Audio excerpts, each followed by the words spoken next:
हरिः ओम तत्सत्। श्रीमते रामचंद्राय नमः।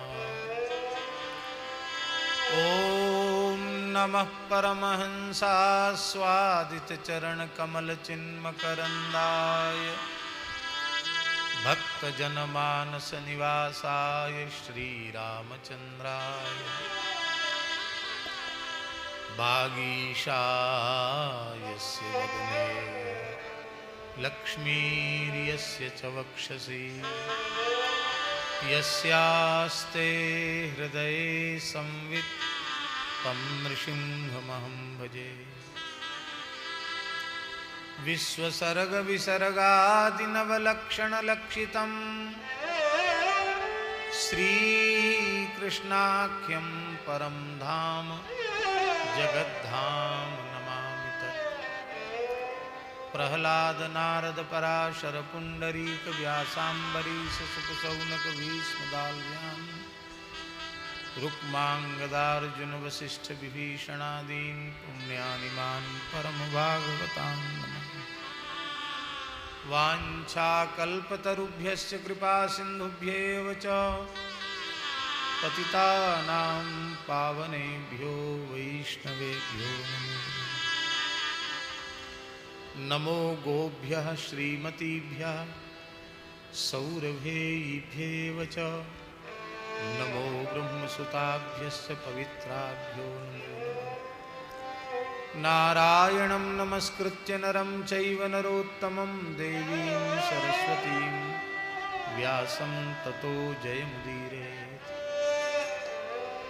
ध्यायेन्नित्यं महेशं रजतगिरिनिभं चारुचन्द्रावतंसं रत्नाकल्पोज्ज्वलांगं परशुमृगवराभीतिहस्तप्रसन्नं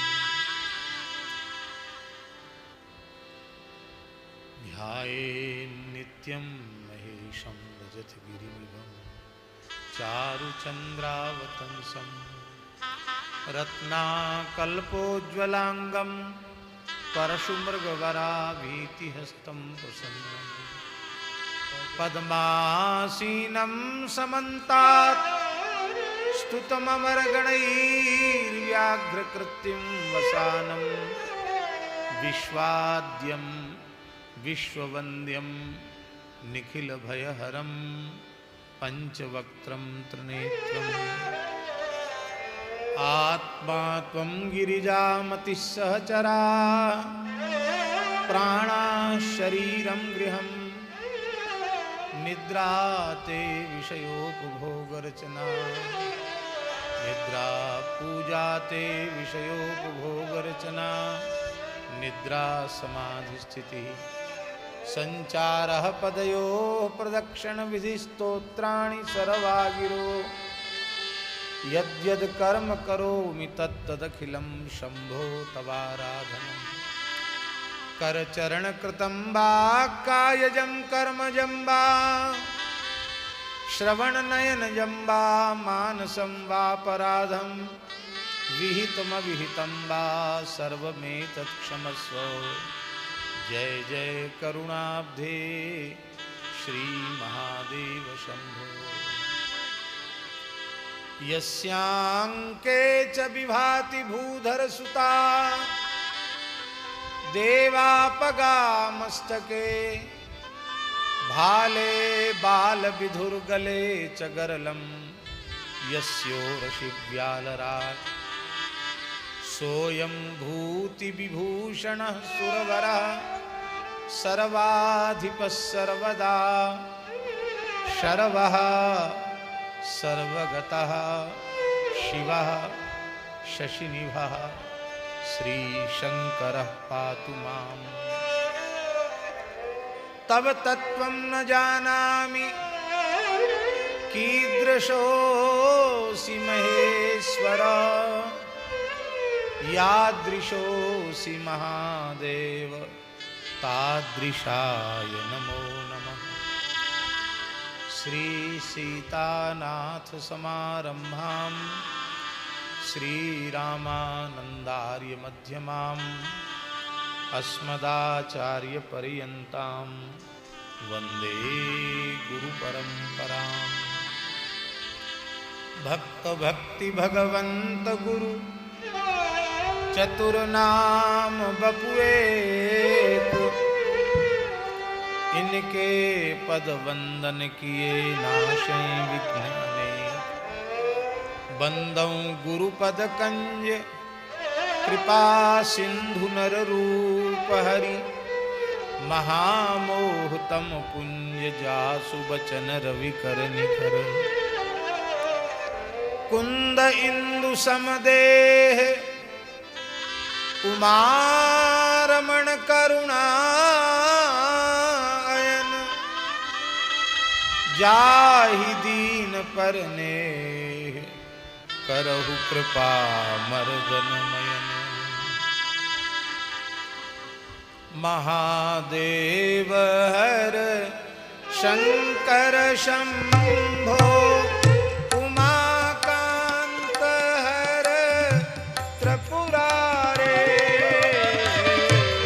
महादेव हर शंकर शंभो, उमाकांत हर त्रिपुरारे।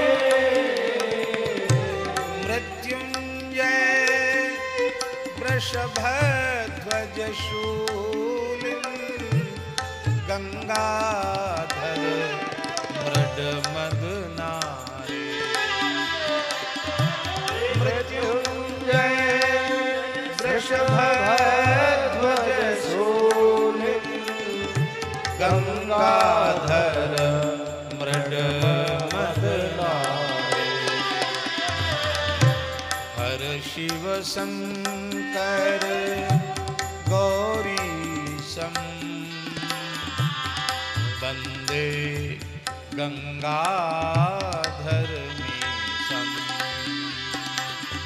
हर शिव शंकर गौरीशं,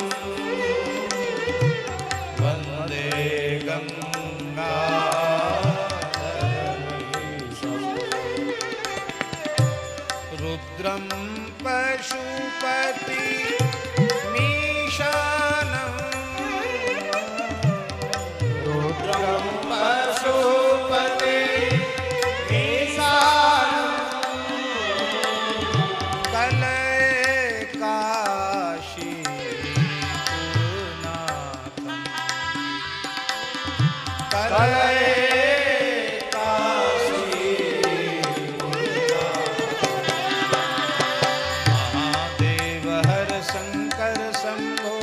उमाकांत हर त्रिपुरारे। महादेव हर शंकर शंभो, उमाकांत हर त्रिपुरारे। मृत्युंजय वृषभध्वज शूलिन्, गंगाधर मृड मदनारे। मृत्युंजय वृषभध्वज शूलिन्, गंगाधर मृड मदनारे। हर शिव शंकर गौरीशं, वंदे गंगाधर मीशं। वंदे गंगाधर मीशं। रुद्रं पशुपति मीशानं, कलये काशीपुरनाथं। रुद्रं पशुपति मीशानं, कलये काशीपुरनाथं। महादेव हर शंकर शंभो, उमाकांत हर त्रिपुरारे। मृत्युंजय वृषभध्वज शूलिन्, गंगाधर मृड मदनारे। हर शिव शंकर गौरीशं, वंदे गंगाधर मीशं। रुद्रं पशुपति मीशानं, कलये काशीपुरनाथं। कलये काशीपुरनाथं। कलये काशीपुरनाथं।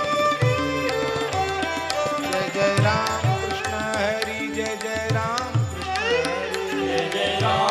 कृष्ण हरि जय जय राम कृष्ण हरि जय जय राम कृष्ण हरि जय जय राम कृष्ण हरि जय जय राम कृष्ण हरि जय जय राम कृष्ण हरि जय जय राम कृष्ण हरि जय जय राम कृष्ण हरि जय जय राम कृष्ण श्री उमा महेश्वर भगवान की श्री जानकी नाथ भगवान की श्री वृंदावन बिहारी लाल की जय श्री गोदावरी गंगा की श्री एकादशी महारानी की जगतगुरु श्री मदग्रदेवाचार्य भगवान की जगतगुरु श्री मलूक देवाचार्य जी महाराज की सदगुरुदेव श्री पहाड़ी बाबा जी महाराज की सदगुरुदेव श्री भक्तमाली जी महाराज की परम पूज्य समर्थ सदगुरु श्री शिवलिंग स्वामी जी महाराज की श्री दत्त भगवान की जय परम श्रद्धे पूज्यपाद स्वामी श्री प्रणवानंद सरस्वती जी महाराज की श्रद्धे बाल योगी गोवत्स स्वामी श्री वेंकट स्वामी जी महाराज की सब संतन की जय सब विप्रन की जय वैदिक सनातन धर्म की जय यज्ञेश्वरी जगज्जननी गौ माता की जय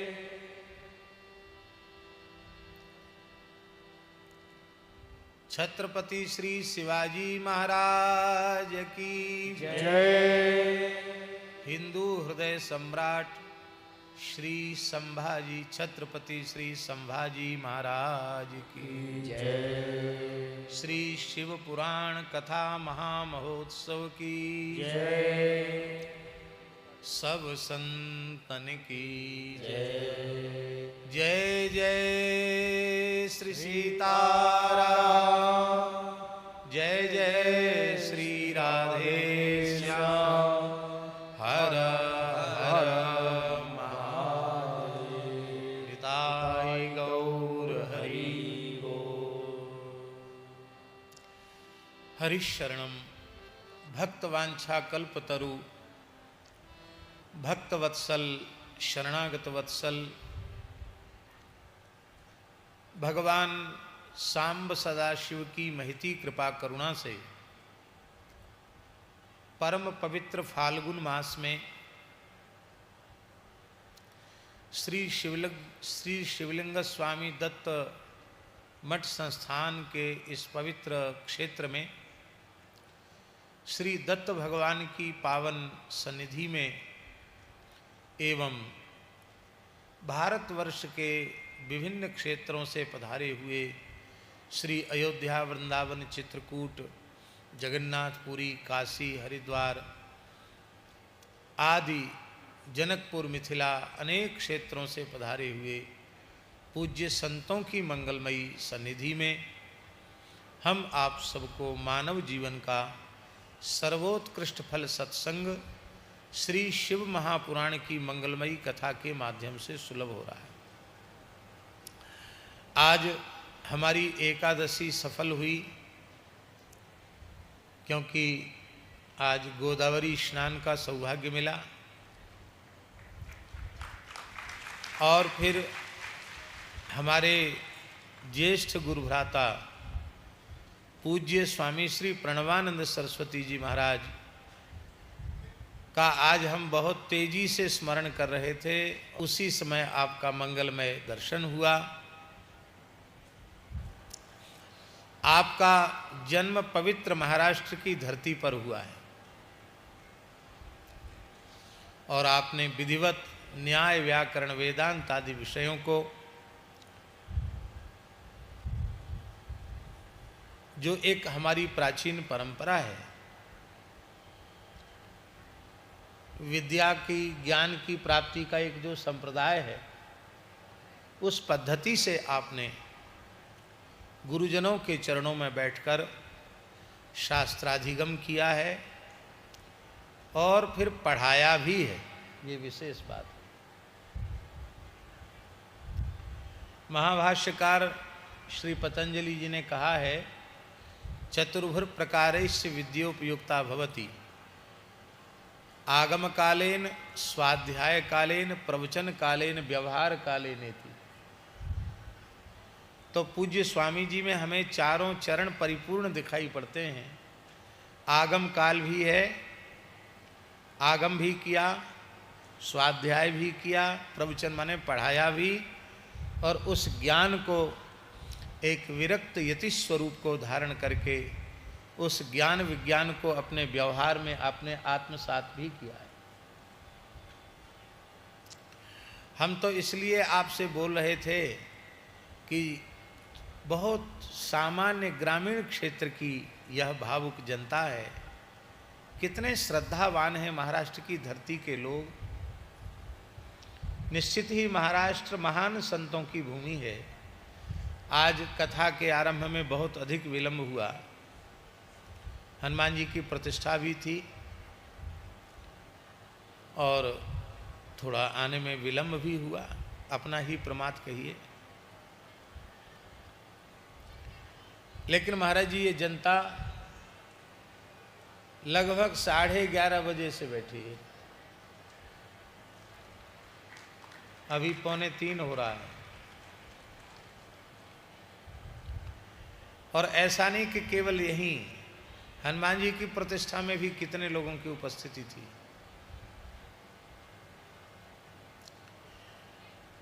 ये भगवान उमा महेश्वर की व्यवस्था है, किसी मनुष्य की व्यवस्था नहीं है। आज सबके लिए फलाहार की व्यवस्था है। 1 लाख से ऊपर लोग प्रसाद पा रहे हैं रोज, और आज सब लोगों के लिए फलाहार की व्यवस्था है। नहीं तो प्रायः बड़े आयोजनों में होता है कि भाई बाहर से संत आए हैं या विशेष लोग जो एकादशी करते हैं उनको एकादशी करने दो, बाकी लोग तो सब प्रसाद पाते उनको पाने दो। लेकिन नहीं, सबके लिए फलाहार की व्यवस्था की गई है। जिन संतों का दर्शन दुर्लभ है, ऐसे संत कृपा पूर्वक यहाँ पधार रहे हैं।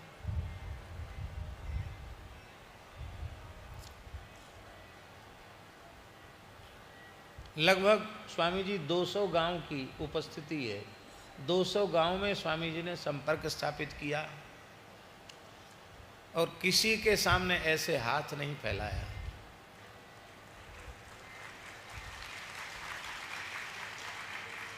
केवल यही कहा कि आप लोग आइए, आपका उत्सव है, पूरे देश के कोने कोने से संत आ रहे हैं। आपके मन में भगवान शिव जो प्रेरणा करें, आप अपनी सामर्थ्य के अनुसार सेवा कर सकते हैं तो करिए, नहीं तो केवल शरीर से उपस्थित होइए, सत्संग कीजिए। और दूर दूर तक पैसे को लेना देना, व्यवहार करना, इसका स्वामी जी से दूर दूर तक कोई संपर्क संबंध नहीं है।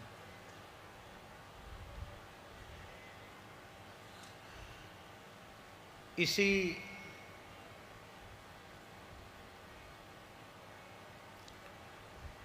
निर्लोभ वृत्ति का, कंचन कामनी के आकर्षण से सर्वथा विमुक्त होने का यह दिव्य परिणाम हम सब लोगों के सन्मुख उपस्थित है कि आज सामान्य जनता वर्ग के द्वारा इतना बड़ा आयोजन भगवत कृपा से पूर्ण सफलता पूर्वक संपादित हो रहा है, अत्यंत निर्विघ्न रूप में संपादित हो रहा है। 108 कुंडीय महायज्ञ, श्री दत्त महायज्ञ चल रहा है। श्री लिंगायत परंपरा के 5 जगत गुरु हैं और भगवत कृपा से सभी जगत गुरुओं का यहाँ पदार्पण हुआ। सबने आशीर्वाद दिया और सब हृदय से प्रसन्न होकर गए। क्यों प्रसन्न होकर गए?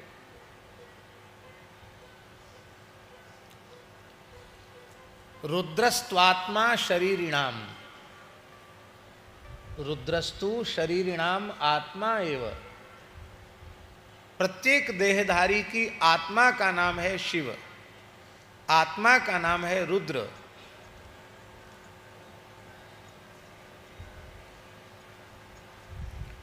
रुद्र क्यों कहते हैं इनको? रु दुखान द्रावयती रुद्रः, जो संपूर्ण दुखों को खदेड़ देते हैं, भगा देते हैं, उनके चरणाश्रित के जीवन में दुख का स्पर्श ही नहीं होता है। कथनचित प्रारब्ध जन्य कोई दुख कष्ट जीवन में आवे तो वह भगवान शिव इस प्रकार का उत्कृष्ट ज्ञान प्रदान कर देते हैं कि देहाध्यास से ऊपर उठ जाने के कारण, स्वरूप में स्थित हो जाने के कारण प्रारब्ध जन्य दुख की भी प्रतीति भगवान शिव के सेवकों को, भक्तों को, दासों को नहीं होती है। भगवान शिव को अष्टमूर्ति कहा गया। उस अष्टमूर्ति में आत्मा भी उनकी मूर्ति है। सूर्य, चंद्र, आत्मा, पृथ्वी, जल, तेज, वायु, आकाश, ये अष्टमूर्ति हैं भगवान शिव की। और स्वामी जी बड़ी विलक्षण बात है, भागवत जी में सुखदेव जी ही बोल रहे हैं रुद्रस्त्वात्मा शरीरिणाम। 9वें स्कंद में धारयिष्यति ते वेगम रुद्रस्त्वात्मा शरीरिणाम यस्मिन्नो तप्रोतमिदं विश्वं शाटीव तंतुषु।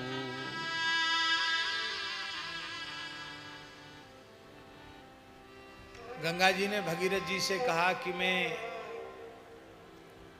ब्रह्म सदन से नीचे गिरूंगी, आऊंगी तो मेरे वेग को कौन धारण करेगा? भगीरथ जी ने कहा कि आपके वेग को भगवान शिव धारण करेंगे। कौन से शिव धारण करेंगे? बोले यह शरीरिणाम आत्मा, जो देहधारियों के आत्मा शिव हैं वे धारण करेंगे। आत्मा पद का अर्थ क्या है? अयम आत्मा ब्रह्म, आत्मै वेदम सर्वम। तो ब्रह्म क्यों कहा जाता है उन्हें? आत्मा क्यों, आत्मा माने ब्रह्म, और ब्रह्म क्यों कहा जाता है उसका समाधान प्रस्तुत किया जा रहा है। यस्मिन् नोतप्रोतमिदं विश्वम शाटीव तंतुषु। विश्व का अर्थ यहाँ केवल दृश्यमान विश्व नहीं, ब्रह्मांड। और ब्रह्मांड भी केवल एक ब्रह्मांड नहीं, अनंत ब्रह्मांड, उनमें ओतप्रोत हैं। कैसे? बोले जैसे साड़ी में तंतु माने धागे, साड़ी में, वस्त्र में धागों के अतिरिक्त और क्या है, ऐसे ही इस विराट में शिव के अतिरिक्त और कुछ भी नहीं है। सर्वम शिवमयं जगत, सारा जगत शिवमय है। अब स्वामी जी दूसरी बात और है। 9वें स्कंद में सुखदेव जी भगवान शिव को देहधारियों की आत्मा कह रहे हैं, और 10वें स्कंद में सुखदेव जी श्री कृष्ण को समस्त देहधारियों की आत्मा कह रहे हैं।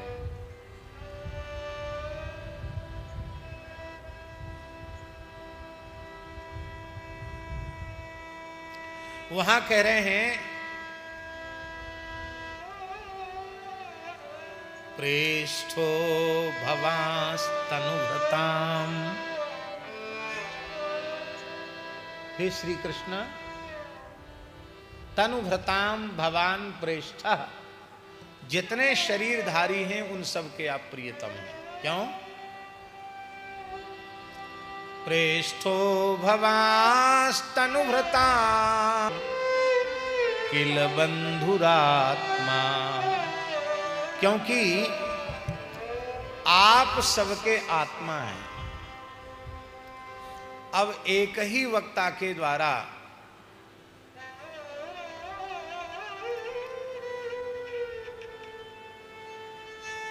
एक ही ग्रंथ के 9वें स्कंध में शिव को आत्मा कहा जा रहा है और 10वें स्कंध में श्री कृष्ण को आत्मा कहा जा रहा है। इसका तात्पर्य क्या है? इसका तात्पर्य है जनाबाई के शब्दों में शिवा रामा नाही भेद। जनाबाई कह रही हैं शिवा रामा नाही भेद। सुनाइए। भजन करी महादेव, भजन करी महादेव, भजन करी महादेव, भजन करी महादेव। राम पूजे सदा शिव, राम पूजे सदा शिव, राम पूजे सदा शिव, भजन करी महादेव देव, भजन करी महादेव देव, भजन करी महादेव।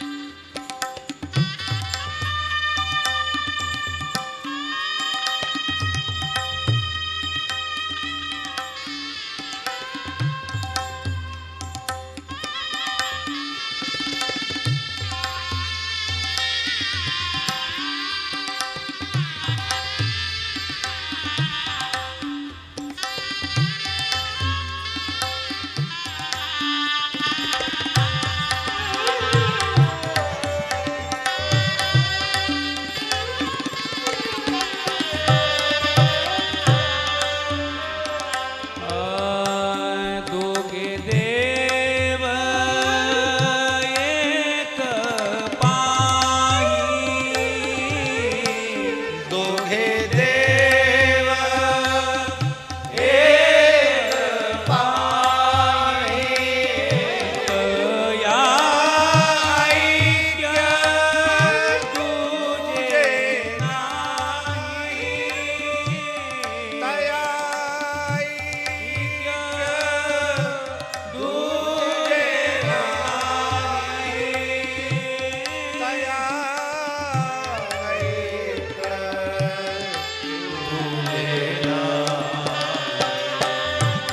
भजन करी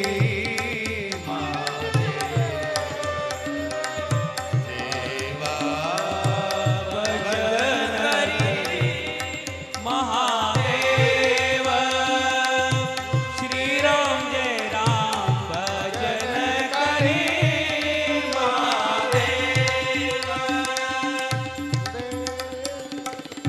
भजन करी महादेव। जनी माने आत्मा एक, जनी मने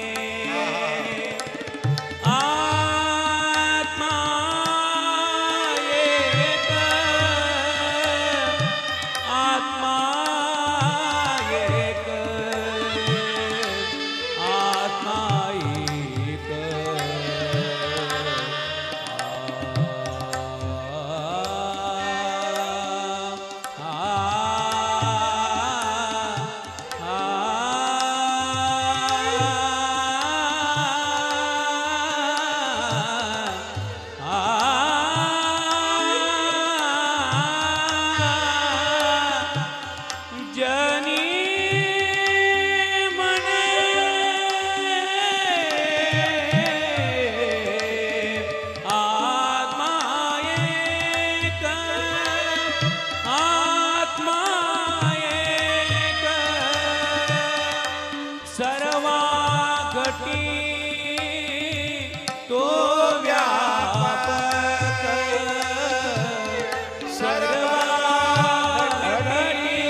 इस विषय की चर्चा हम पहले भी कर चुके हैं।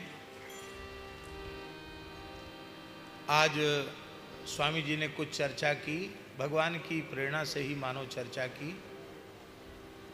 इसके संबंध में थोड़ी सी चर्चा हम करें और फिर ग्रंथ का आश्रय लेकर के आगे की चर्चा हम करेंगे। सबसे पहले तो हम सबको बहुत ध्यान से सुने हम जो कुछ कह रहे हैं।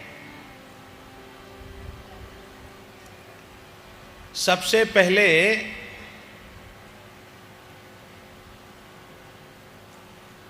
सर्वप्रथम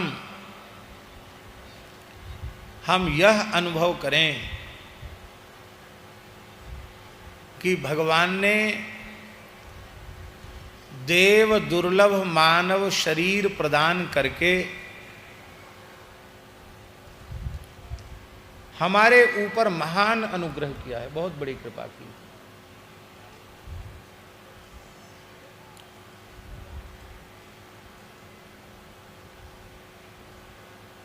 शरीर के संबंध में लिखा है सर्वार्थ संभवो देहा। इस देह से ही, मानव शरीर से ही धर्म अर्थ काम और मोक्ष चतुर्विध पुरुषार्थ की सिद्धि होती है। इसी देह से विशुद्ध भगवत प्रेम का आस्वादन होता है। इसलिए भगवान की सर्वोपरि कृपा हम सब लोग के ऊपर यह हुई कि हमें भगवान ने कृपा पूर्वक मनुष्य बनाया।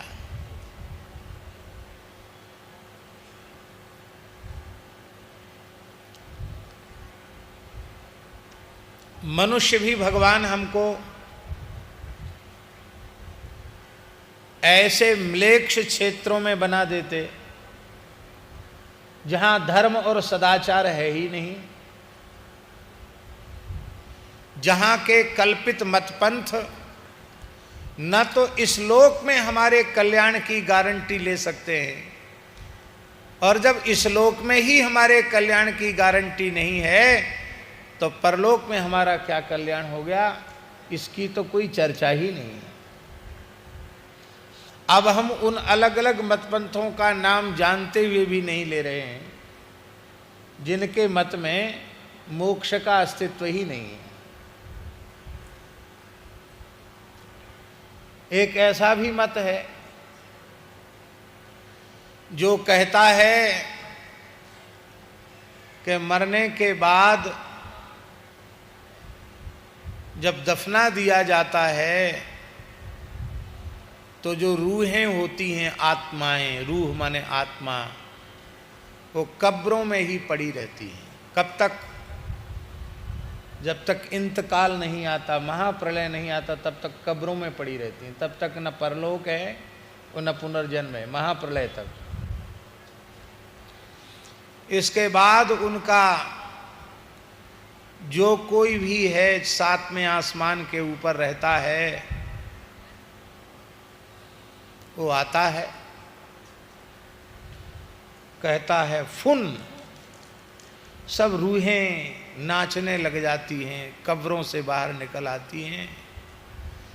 फिर उनके अच्छे बुरे कामों का फैसला वो करता है। जो सच्चे अर्थों में उसके पैगंबर के मतपंथ को कबूल करता है, उसको बहिश्त में भेज दिया जाता है, स्वर्ग में। और जो बुत परस्त है अथवा उस विचारधारा को कबूल नहीं करता है, उसे दोजख में, जहन्नुम में डाल दिया जाता है। और प्रेरणा दी जाती है कि तुम जिहाद करो, धर्म के लिए, इस्लाम के प्रचार के लिए तुम जिहाद करो। जो लोग उस विचारधारा के हैं उनके लिए हमारा कोई लेना देना नहीं है, पर आप सब लोग जो हिंदू वैदिक सनातन धर्म का आदर करने वाले लोग बैठे हैं, हमारी उनसे प्रार्थना है, आप विचार पूर्वक बताओ क्या यह विचार मनुष्य को इस लोक में मनुष्य बना कर रखना चाहते हैं अथवा परलोक में उसे कल्याण दे सकते हैं, नहीं दे सकते हैं।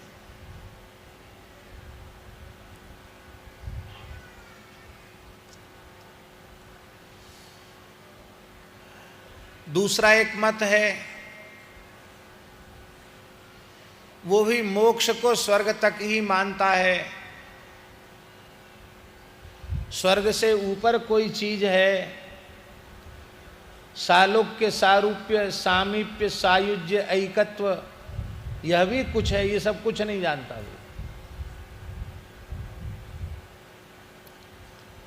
वो भी है। और भी हैं, सबके नाम नहीं लेने।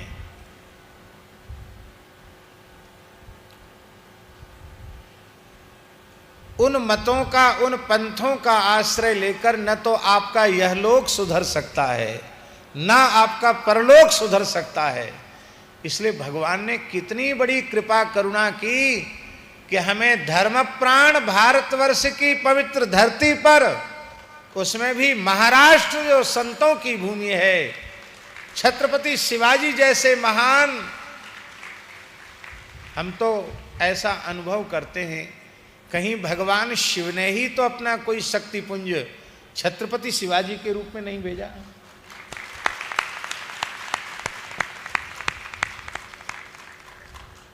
संपूर्ण चरित्र देखो तो उनकी प्रजावत्सलता, उनकी नीति निपुणता, उनकी शूरता, उनकी वीरता, उनका भारतवर्ष की मिट्टी के प्रति प्रेम और वैदिक सनातन धर्म के विरोधियों के प्रति उनका जो कोप, उनका जो शौर्य, इतिहास उठाने से दूसरा कोई उदाहरण उपलब्ध नहीं होता। प्राणों से प्रेम सबको होता है, शरीर से प्रेम सबको होता है। उन दुष्ट म्लेच्छों ने बलात् इस्लाम को कबूल कराने के लिए छत्रपति शिवाजी के तेज, ओज और शौर्य के साक्षात प्रतिमूर्ति संभाजी को कितनी यातनाएं दी। पूना में जब पूज्य स्वामी श्री गोविंद देवगिरी जी के यहाँ उनके अमृत महोत्सव में कथा थी, तो वहाँ पास में ही संभाजी का बलिदान स्थल था। हम बहुत व्यस्तता थी, नहीं जा पाए, बहुत विराट उत्सव था वहाँ। दूर से ही हमने उस स्थल को प्रणाम किया, लेकिन जैसा लोगों ने सुनाया तो हमारे रोंगटे खड़े हो गए। नहीं, लोग सोचते भैया प्राण बचा रहे हैं, नख खींचे जा रहे हैं, चमड़ी खींची जा रही है, नमक डाला जा रहा है, आंख फोड़ी जा रही है, फिर भी वह दिव्य महापुरुष कहता है कि किसी भी अवस्था में तुम्हारी विचारधारा को हम स्वीकार नहीं कर सकते हैं, क्योंकि तुम्हारी विचारधारा मनुष्य का सर्वनाश करने वाली है, और हम जिस विचारधारा में पैदा हुए हैं उसमें इस लोक और परलोक में हमारा परम कल्याण होगा, इसका हमें दृढ़ विश्वास है। स्वीकार नहीं किया। आज दुख की बात है कि ऐसे पवित्र वैदिक हिंदू सनातन धर्म में हमारा जन्म हुआ, आज ऐसा कोई अत्याचार हमारे ऊपर नहीं हो रहा है, ऐसा कोई हठात बलात् हमारे धर्मांतरण का कोई प्रयास नहीं कर रहा है। फिर भी दुख की बात है कि इस पवित्र हिंदू धर्म में पैदा होने वाले लोग भी धर्मांतरित होते जा रहे हैं। यद्यपि मेरे विचार से धर्मांतरित होना ये शब्द भी बहुत ही अनुचित शब्द है एकदम, क्योंकि धर्मांतरित हो न तब न धर्मांतरित हो। जिसको धर्मांतरण कहा जा रहा है यथार्थ में वह धर्म है ही नहीं।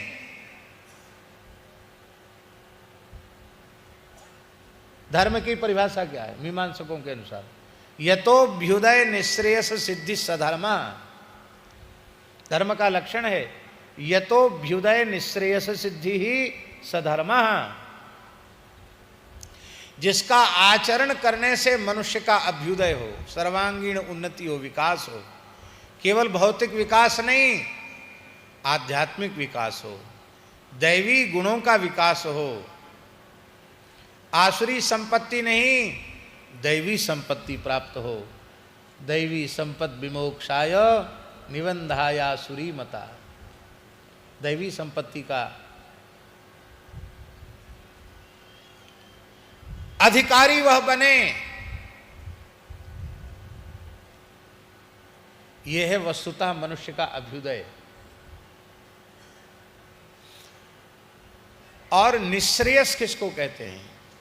परम कल्याण का नाम है निःश्रेयस। जिस कल्याण के पश्चात, आप सब हमारी भाषा समझ रहे हैं कि नहीं, जिस कल्याण के पश्चात अकल्याण की संभावना ही सदा सर्वदा के लिए निरस्त हो जाए, उसको परम कल्याण अर्थात निःश्रेयस कहते हैं। और वह निःश्रेयस भगवान शिव के चरण कमलों की प्राप्ति, भगवान पंढरीनाथ के चरण कमलों की प्राप्ति, उनके नित्य धाम की प्राप्ति, उनके नित्य कैंकर्य की प्राप्ति, उनके परम प्रेम की प्राप्ति, उनके स्वरूप बोध की प्राप्ति, इसी का नाम है निःश्रेयस, इसी का नाम है कल्याण। ये दोनों चीजें उस मत पंथ में नहीं है, इसलिए वो धर्म के छल से अधर्म ही है। वो धर्मांतरण नहीं है, वो अधर्मांतरण है, अधर्म की ओर ले जाना है। और पुनः अपनी विचारधारा में आना, ये धर्मांतरण नहीं है। वस्तुतः इस पृथ्वी पर सनातन काल से एक ही वैदिक सनातन धर्म रहा है और अंत में भी एक ही सनातन वैदिक धर्म रहेगा। इसलिए जो अवैदिक मतपंथ बीच में आ गए हैं, उन विचारधाराओं से हट करके पुनः अपनी मूल विचारधारा में आना, ये धर्मांतरण नहीं है, ये अपने स्वरूप में प्रतिष्ठित होना है, अपने जाति में, अपने धर्म में प्रतिष्ठित होना है। ये विचार, ये विवेक लोगों के मन में होना चाहिए। लेकिन आज स्वामी जी ने बताया कि इस क्षेत्र में भी धर्मांतरण भी तेजी से हो रहा है और ईसाईकरण भी बहुत तेजी से हो रहा है। ईसाई मिशनरियां गांव-गांव में घूम करके काम कर रही है। छत्रपति शिवाजी के प्रदेश में, संभाजी के प्रदेश में श्री ज्ञानेश्वर माउली जहाँ प्रकट हुए हों, जहाँ जगतगुरु तुकाराम महाराज प्रकट हुए हों, जहाँ समर्थ स्वामी श्री रामदास जी महाराज प्रकट हुए हों, जो महाराष्ट्र संतों की भूमि है, और वहाँ के लोगों की विचारधारा ऐसी हो जाए तो इससे बड़े दुख की और क्या बात होगी। इसलिए हमारी आप सबसे एक प्रार्थना है, विनम्र प्रार्थना है कि पहले तो आप यह अपने मन में पक्का कर लें कि भगवान की हमारे ऊपर महती कृपा है कि हम मनुष्य बने, मनुष्य में भी भारतीय बने, भारतीय में भी महाराष्ट्र की धरती पर हमारा जन्म हुआ, संतों की धरती पर हमारा जन्म हुआ। हम किसी भी अवस्था में पहुंच जाएं, चाहे जैसा भौतिक व्यवहारिक कष्ट हमारे जीवन में आवे और चाहे जितना बड़ा प्रलोभन आवे, हम किसी भी अवस्था में वैदिक हिंदू सनातन मत को, परंपरा को, धर्म को त्यागेंगे नहीं। जहां हम पैदा हुए हैं, शान से उसी धर्म का आचरण करते करते स्वधर्मे निधनम श्रेयः परधर्मो भयावह। हम उसी धर्म में पैदा हुए, उसी धर्म में मरेंगे। ऐसे विचारों की दृढ़ता स्वयं स्वीकार करें और अपने बालक बालिकाओं में भी उस प्रकार के विचारों को पुष्ट करें, सैद्धांतिक विचारों को प्रतिष्ठित करें। दूसरी बात स्वामी जी एक और है, हम तो वैसे बोलते नहीं, हम तो अब तक कथा ही कथा कह रहे थे, लेकिन आज बोलना स्वामी जी ने बताया कि पढ़ाई लिखाई करने के बाद भी हिंदू युवक गरीब हैं। गरीबी का कारण वे उद्यमशील नहीं हैं। सबके सब नौकरी करना चाहते हैं, जॉब, नौकरी नौकरी नौकरी, चाहे प्राइवेट मिले चाहे सरकारी मिले, नौकरी करना, नौकरी। दुनिया में किसी शासक के पास इतनी सामर्थ्य है कि सबको नौकरी दे दे? किसी प्राइवेट कंपनियों के पास भी इतनी सामर्थ्य है कि वो सबको रोजगार दे दे? आज मशीन का युग आ गया। जिस काम को करने में 1000 आदमी लगते थे, वो काम केवल 10-5 व्यक्ति कर रहे हैं मशीनों के कारण। तो मशीनों से वो काम हो रहा, तो उतने लोग बेरोजगार हुए कि नहीं हुए?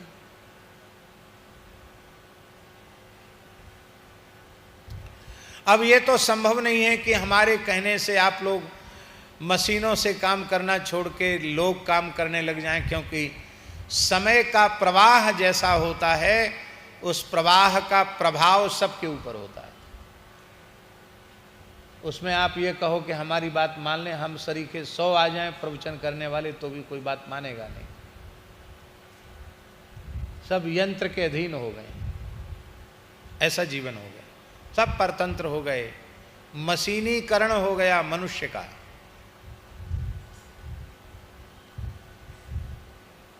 लेकिन हम अपने परिवार के पोषण के लिए, अपने माता पिता की सेवा के लिए, अपने धर्म संस्कृति के रक्षण के लिए, गौ ब्राह्मण संत दीन दुखी अतिथि इनकी सेवा के लिए स्वयं उद्यम करके धन का उपार्जन कर सकते हैं कि नहीं? बोलो, कर सकते हैं कि नहीं? कर सकते हैं। क्यों नहीं करते हैं? नाई का काम मुसलमान कर रहे हैं, धोबी का काम मुसलमान कर रहे हैं, टीवी बनाना हो, कंप्यूटर सुधारना हो, एसी ठीक करना हो, बिजली का काम करना हो, प्लम्बिंग, क्या कहते, प्लवंगम क्या कहते हैं? प्लम्बर, हम प्लवंगम बोल रहे हैं संस्कृत से। हाँ, तो चाहे कोई भी काम, साग भाजी से लेकर फल फ्रूट, सब कुछ वही कर रहे हैं। अब हम आपसे पूछते हैं कि ये काम तो सब आपके थे, आपके पूर्वजों के थे, और वे काम दूसरे लोग छीनते चले जा रहे हैं, और आप निरंतर सामर्थ्यहीन होते चले जा रहे हैं, धनहीन होते चले जा रहे हैं, सामर्थ्यहीन होते चले जा रहे हैं। इसमें दोष किसका है? दूसरों का दोष कम है, अपना दोष ज्यादा है। इसलिए मेरी प्रार्थना है, जो हिंदू नाई हो उसी से आप हजामत का काम कराओ, मुसलमान से बिल्कुल काम मत कराओ।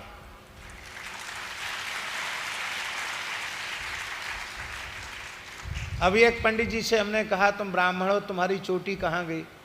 बोले महाराज वो नाई ने काट दी। हाँ, ये पक्की बात। एक और हमने उसको कहा कि नाई ने चोटी काटी, तुमने उसका सिर क्यों नहीं काट दिया?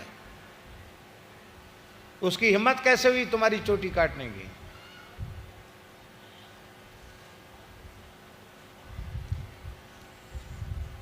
उत्तर मिला मुसलमान था। ये इस तरह से हमारे धर्म को नष्ट कर रहे हैं। अभी हम जिस दिन पहले दिन यहां आ रहे थे, गोल टोपी वाले माला बेच रहे थे, फूल माला, और मैं अपनी आंखों से देखी बात बता रहा हूं, उसने हुई बात नहीं। वो मुंह में धागा को ऐसे जीभ से छुआ छुआ करके फिर फूल गुथ रहे थे। आप बताओ, वह माला क्या किसी देवता के योग्य है? किसी महापुरुष के योग्य है, भगवान के वांग्मय स्वरूप पुराण पर पधराने के योग्य है। हमारे यहाँ माली का काम माली करते थे और मालियों में इतना विवेक होता था, वो देव मंदिर में माला जा रही है तो वो कभी थूक लगा करके धागे को सीधा नहीं करते थे। माली का काम हुआ, साग सब्जी का काम हुआ, धोबी का काम हुआ, सब काम वो कर रहे हैं। बुरा नहीं मानना। पूरी शंकराचार्य जी कहते बुरा ना मानो, होली है, इस समय तो होली चली रही है।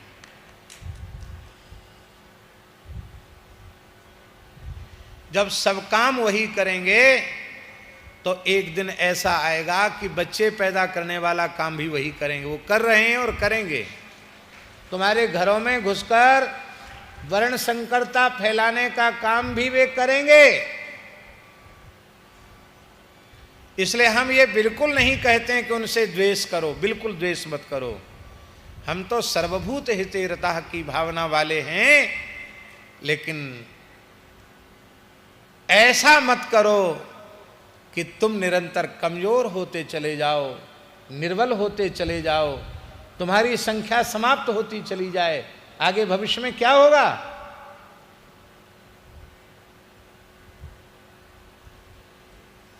हिंदुओं की संख्या घटती चली जा रही है, बहुत तेजी से घट रही है। बहुत भयंकर समय आ जाएगा। इसलिए संख्या भी मत घटाओ। खेती का काम, व्यापार का काम, मजदूरी का काम, मकान बनाने का काम और जो कुछ भी छोटे मोटे बड़े काम हैं, वो सारे काम स्वयं करो या अपने भाइयों से कराओ। जो लोग राष्ट्र विरोधी हैं, सनातन धर्म विरोधी हैं, उन लोगों से मत कराओ।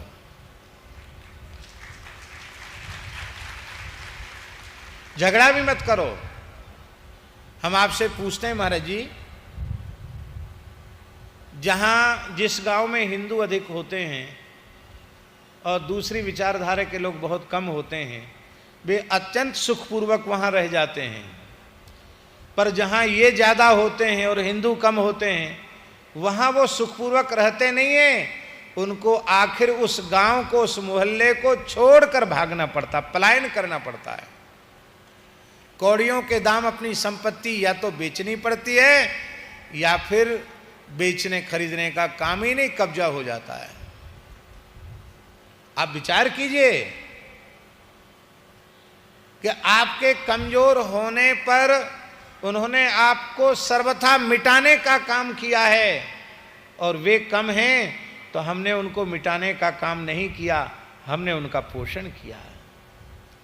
यदि पूरे विश्व की मानव जाति में सभी मतपंथ जीवित रहें, आप ये चाहते हैं, आप चाहते, हम नहीं चाहते। हम तो चाहते हैं कृण्वन्तो विश्वमार्यम, सारी धरती पर फिर से वैदिक सनातन धर्म का ध्वज फहरा जाए। कोई दूसरी विचारधारा इस धरती पर रहे ही नहीं। सबके मस्तक पर भस्म का त्रिपुंड, रुद्राक्ष, मुख में शिवनाम अथवा ऊर्ध्वपुंड, गले में तुलसी की माला और मुख में हरिनाम सुनाई पड़े। हम तो ये चाहते हैं, हम ये नहीं चाहते हैं। लेकिन यदि लोग चाहते हैं कि दुनिया की सभी सभ्यताएं किसी न किसी रूप में जीवित रहें, तो उसके लिए अत्यंत आवश्यक है कि पूरे विश्व में हिंदू का संगठित होना, हिंदुओं का बढ़ना और हिंदुओं का विराट रूप में परस्पर सौहार्द स्थापित होना, ये अत्यंत अत्यंत आवश्यक है।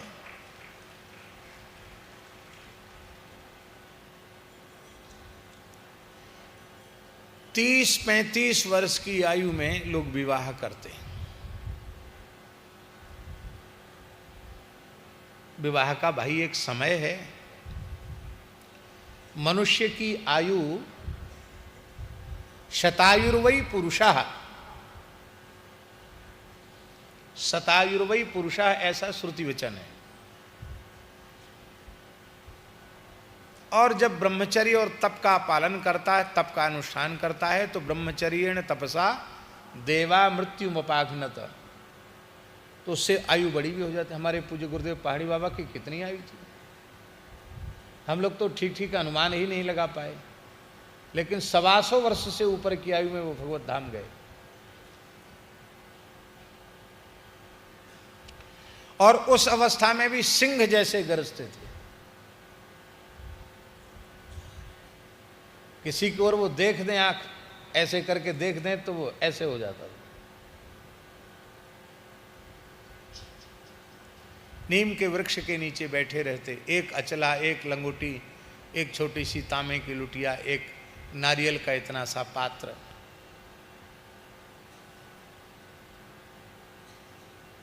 अब दिखाई नहीं पड़ता ऐसा स्वरूप। सैकड़ों वर्ष पहले संत किस रहनी से रहते होंगे, उसका वे नमूना थे, उसके वो प्रतीक थे।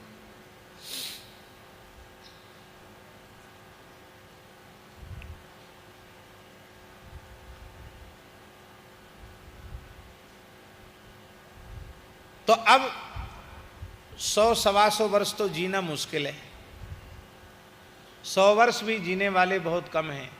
आज प्रातः काल ही महाभारत के कुछ श्लोकों को हम, जो पंचांग में लिखे हुए थे, उनको हम पढ़ रहे थे आज सुबेरे सुबेरे।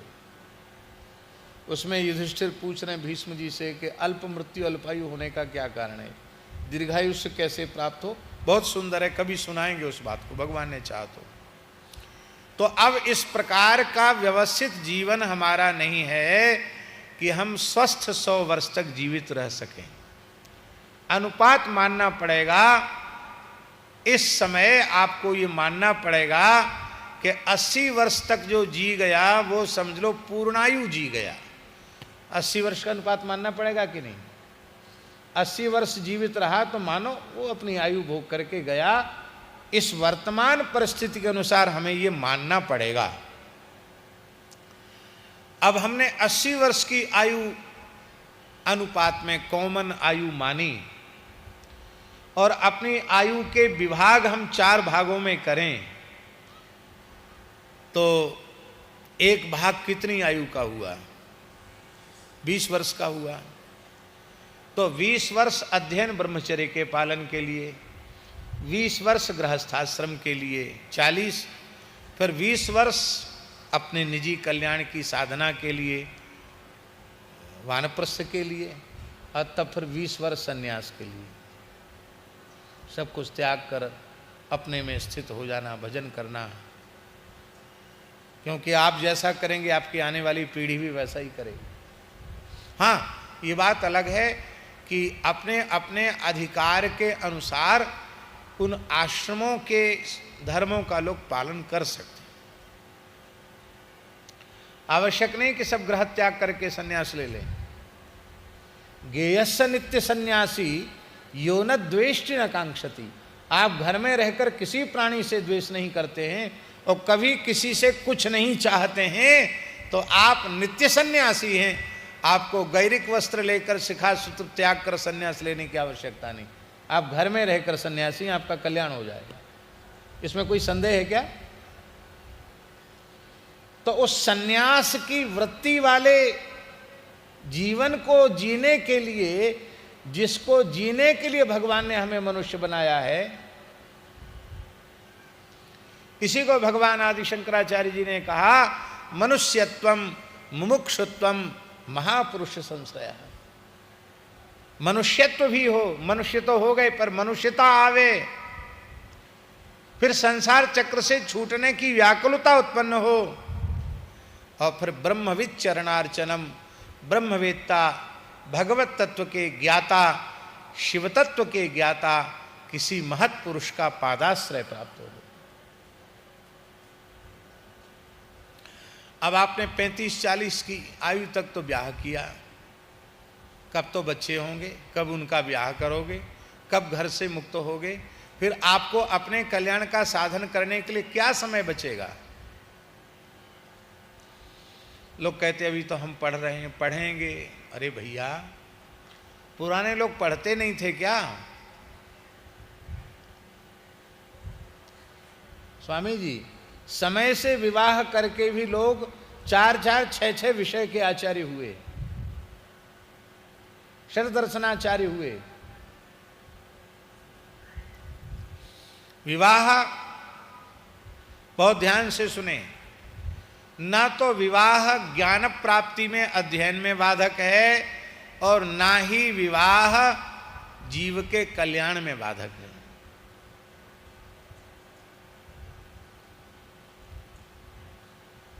विवाह कल्याण में बाधक होता तो इसी महाराष्ट्र की धरती पर महान संत हुए, उनमें निवृत्ति मार्ग पर चलने वाले कितने थे, और प्रवृत्ति में रहकर पंढरीनाथ जी के साथ साक्षात जिन्होंने क्रीड़ा की वो कितने हैं। बहुमत किधर है? हम लोगों की तरफ बहुमत है, हम लोगों की तरफ तो आज भी अल्पमत है। नीचे बैठे संतों को गिन लो और ऊपर बैठे वालों को गिन लो, और आप लोग अपनी तरफ गिन लो, बहुमत किधर है, अल्पमत किधर है? बताओ। बहुमत तो आप लोगों की तरफ है कि नहीं? गृहस्थाश्रम कल्याण में बाधक नहीं। समय से विवाह होता है तो मनुष्य का सदाचार भी ठीक रहता है। अभी महाराज जी विज्ञान की एक बात आई है कि 30 वर्ष की आयु होने के पश्चात उस व्यक्ति में प्रजनन क्षमता उसकी क्षीण हो जाती है। प्रजनन क्षमता का अर्थ है संतान पैदा करने की क्षमता उसकी समाप्त होने लग जाती है। तो दूसरी समस्या ये आती है 35-40 वर्ष में ब्याह करने के बाद सब बच्चे ही नहीं होते। तो आप अपनी जाति का नाश कर रहे हो, अपने धर्म का नाश कर रहे हो।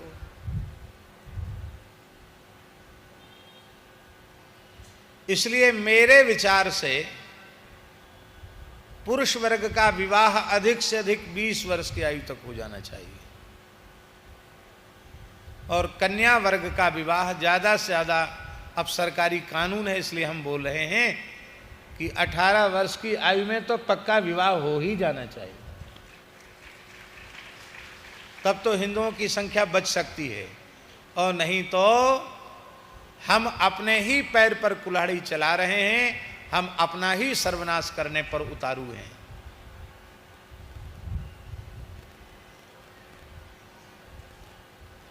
ये नांदेड़ कोई सामान्य जगह नहीं है। सिख परंपरा के दशम गुरु श्री गुरु गोविंद सिंह जी महाराज, श्री गुरु गोविंद सिंह देव जी महाराज, उन्होंने इस भूमि का चयन किया। उस जमाने में इस भूमि को चुना। क्यों चुना? तो कहते हैं उन्होंने कहा कि सतयुग में मेरी ये तपस्थली थी, और हम कल वहां उस पवित्र तीर का दर्शन करके आए हैं, जिस तीर को छोड़ा था उन्होंने, और कहा जहां तीर गिरेगा वहां मेरी सतयुग की तपस्या की स्थली है। और जब उन्होंने वहाँ तीर छोड़ा तो वो तो सब चारों ओर उसमें म्लेच्छ ही म्लेच्छ थे, वहाँ कोई हिंदू था ही नहीं। तो लोगों ने कहा हम बिल्कुल नहीं आपको यहाँ रहने देंगे, क्योंकि यहाँ तो हमारा है। बोले तुम्हारा कब से, तुम तो हो ही अभी अभी के, हम सनातनी हैं, हम सतयुग में भी यहाँ थे। प्रमाण क्या है? तो श्री गुरु गोविंद सिंह देव जी ने कहा कि इतनी गहराई पर खुदाई करो तो उनका कमंडलू, उनकी चिपिया, उनका मृगचर्म, उन्होंने उनकी माला, वो सब चीज वहां निकली, आज भी वहां रखी हुई है। और इसी स्थान से उन्होंने सदैह वैकुंठ गमन किया, देह का विसर्जन नहीं किया, सशरीर अंतर्हित हो गए। ये सामान्य भूमि है क्या?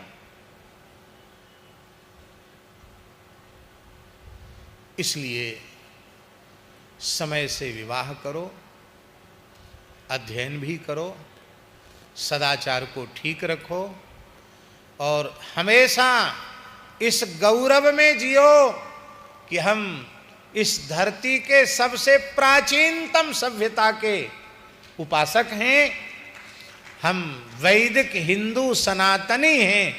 इस बात के लिए अपने आप पर गर्व करो।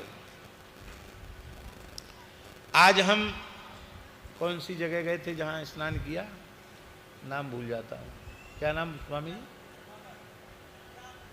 कौन?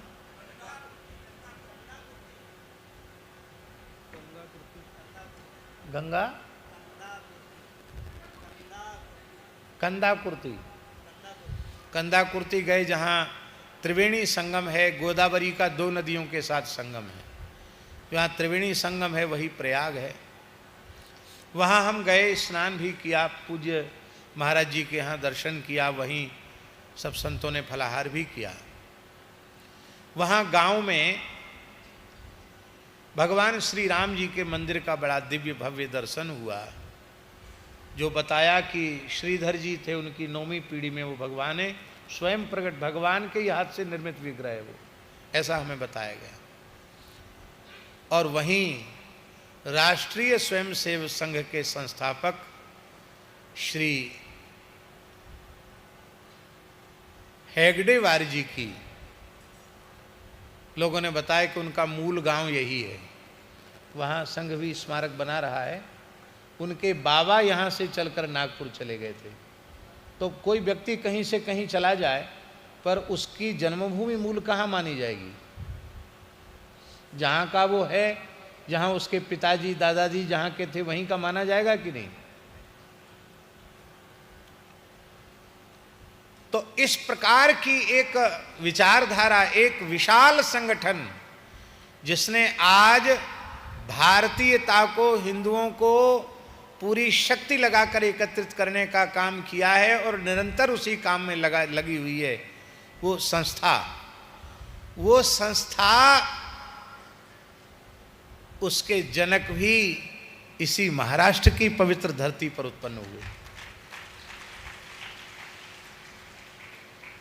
इन सब बातों का गौरव अपने मन में होना चाहिए। हमारी ये दुर्दशा हुई क्यों? उसका कारण है कि सबसे पहला दोष है कि हमारा आहार विकृत हुआ। वेद में लिखा है आहार शुद्धौ सत्व शुद्धि। आहार की शुद्धि से अंतःकरण की शुद्धि होती है। आहार की अशुद्धि क्यों हुई? बहुत ध्यान से सुने जो हम बात कहने जा रहे हैं। आहार की अशुद्धि क्यों हुई? क्योंकि जिसकी कृपा से हमें पवित्र आहार मिलता है उसको हमने अपने घर से, खेत खलिहान से तो निकाल दिया, अपने हृदय से भी उसको निकाल दिया। वो कौन है? आप सब जानते हैं। वो है वेद लक्षणा भारतीय देसी गाय। गव्य पदार्थ पूर्ण सात्विक है। और कोई हमसे पूछे तो हम तो कहते हैं गव्य पदार्थ सात्विक नहीं, श्रद्धा पूर्वक गो सेवा करते हुए आप गव्य पदार्थ का सेवन करें तो आपको वो गुणातीत अवस्था तक पहुंचा देगा। वो तो मायिक सत्व से भी ऊपर की व्यवस्था प्रदान करता है, गुणातीत अवस्था में पहुंचाने वाली चीज है। गाय अपने खेत खलिहान से, घर से निकाल दी, उसी का दुष्परिणाम है कि हिंदुओं का विघटन होता चला जा रहा है और हिंदू अपने आप नष्ट होता चला जा रहा है। आज पुनः पूरे विश्व में यदि आप अपने अस्तित्व को स्थापित करना चाहते हैं तो उसका एक ही उपाय है, प्रत्येक हिंदू एक वेद लक्षणा गाय अपने घर पर अवश्य रखे। आप अपने घर में खेती करें, जो घर में खाने के लिए अन्न लेते हैं वो गो आधारित, गो कृषि के द्वारा उत्पादित अन्न हो। हमारे परम श्रद्धेय प्रातस्मरणीय श्री पथमेड़ा महाराज जी निरंतर सी प्रयास में लगे रहते हैं। इस कथा में हमने गौ माता की चर्चा हम नहीं कर पाए क्योंकि हमें व्यग्रता है कि हम इस पुराण को जहाँ तक हो सके वहाँ तक हम ज़्यादा से ज़्यादा इसकी चर्चा कर सकें। तो इतना काम आप लोग कर सकते हो कि नहीं? घर घर में देसी गाय पाल सकते हो कि नहीं? घर घर में देसी गाय पालें। किसी भी अवस्था में कसाई को न बेचें, बधिक को न दें। हमारे स्वामी जी ने भी पहले बहुत कम गाय थी और वेंकटेश स्वामी जी ने प्रेरित होकर के आज बड़ी गौशाला है। कितनी?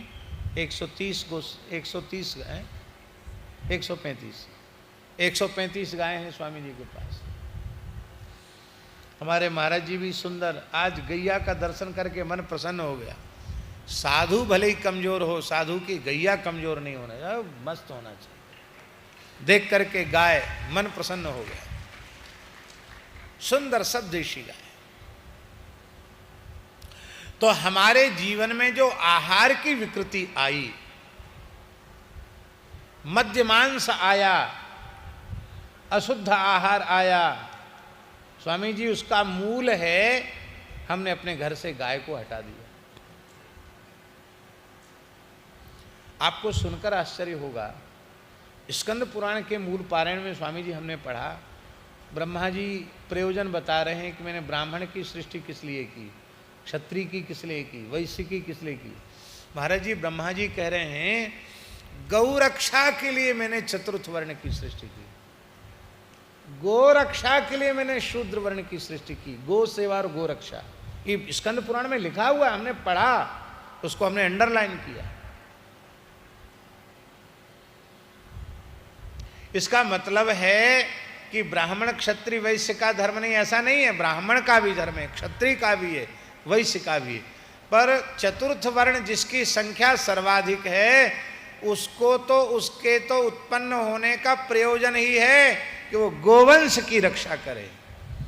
और जब तक हमारा चतुर्थ वर्ण गाय से जुड़ा हुआ था तब तक दरिद्र नहीं था।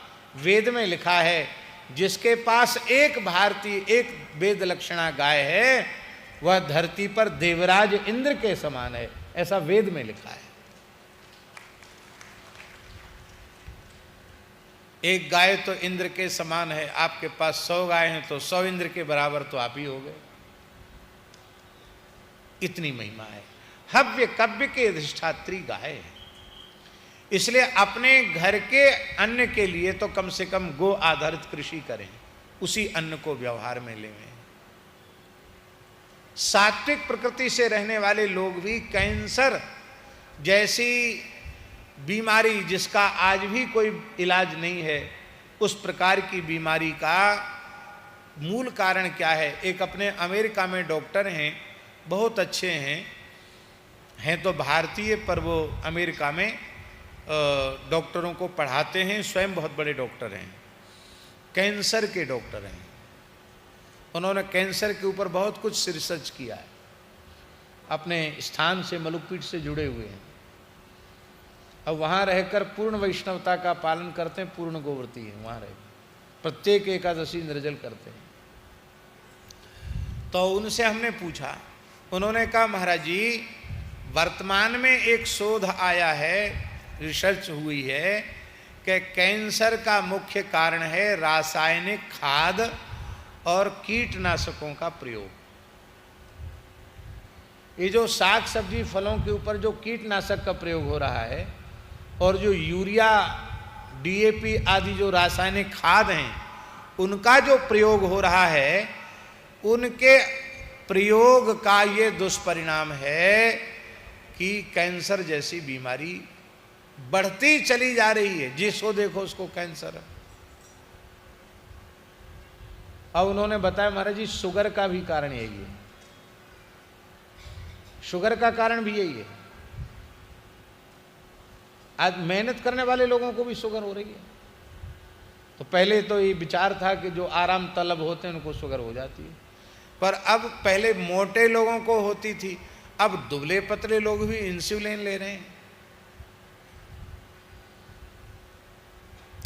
तो उन्होंने कहा अमेरिका में और यूरोप में ये मुहिम चल पड़ी है कि धीरे धीरे वहाँ के लोग पूरी कृषि को रासायनिक और कीटनाशक से मुक्त करके और वो देसी पद्धति से, जैविक पद्धति से ही उत्पादन करना चाहते हैं। उन लोगों को ये लग गया है कि अब हमें अपने को बचाना है तो हमको भारतवर्ष की जो प्राचीन कृषि पद्धति थी उस पर हमको लौट के आना पड़ेगा। और वहाँ काम शुरू हो गया।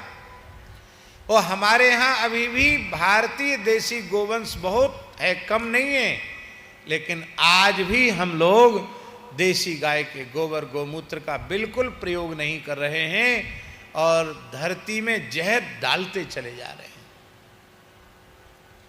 तो एक तो भैया अपने आहार को शुद्ध रखो।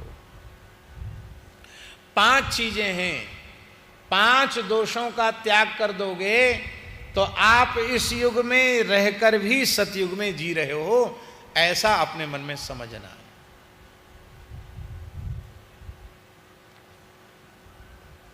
कलयुग में हम सब पैदा हुए स्वामी जी, मजबूरी है, हमारा बस चलता तो हम क्यों पैदा होते। और ये बड़ा विचित्र युग है। श्री नामदेव जी के एक पद में आया है, कली में नामा यहां काहे को पठाए। एक पद में नामदेव जी ने लिखा है, ताल पखावुज बाजे पातुरी नाचे, हमरी भगति बिट्ठल काहे को रांचे। इसी पद में नामदेव जी महाराज कहते हैं कि कली में नामा यहां काहे को पठाए।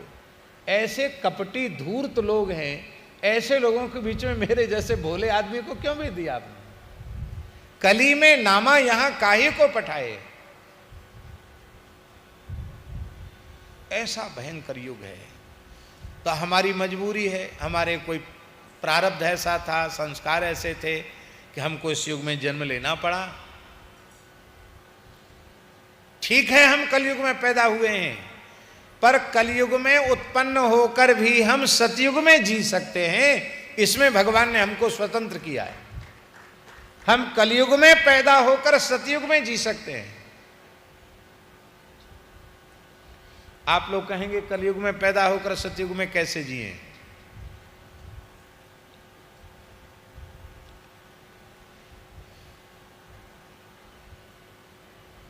बहुत ऊंची बात है।